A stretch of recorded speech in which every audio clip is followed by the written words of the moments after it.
Good morning mga parikoy! Kamusta kayo?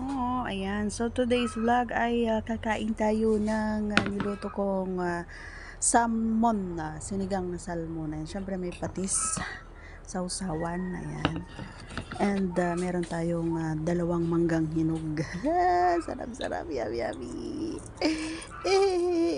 Ayan, paborito ko kasi yan guys, yung salmon. So, nagsinigang ako. Agahan yan, ayan. So, marami nagsasabi heavy meal. Oo, heavy meal talaga. Heavy meal talaga mga lods. Gawa nga ng hindi ako talaga nanananghalian. Minsan lang kapag pinilit nyo ako. Pipilitin nyo ako bago ako mapakain sa tanghalian. Charot. Ayan. So, let's eat guys. Ayan, nauna na akong kumain at kumuha na rin kayo ng inyong pinggan at ulam, kanin, syempre at kain na rin kayo para hindi kayo matakam. Ayan.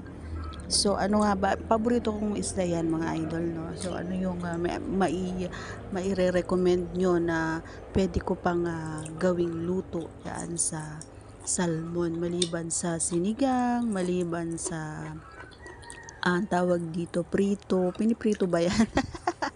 Yan, pero mostly na ginagawa ko guys is sinisigang ko talaga yan, yung salmon.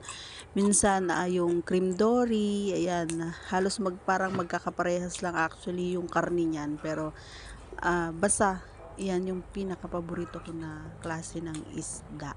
Let's eat guys. Let's go, let's go.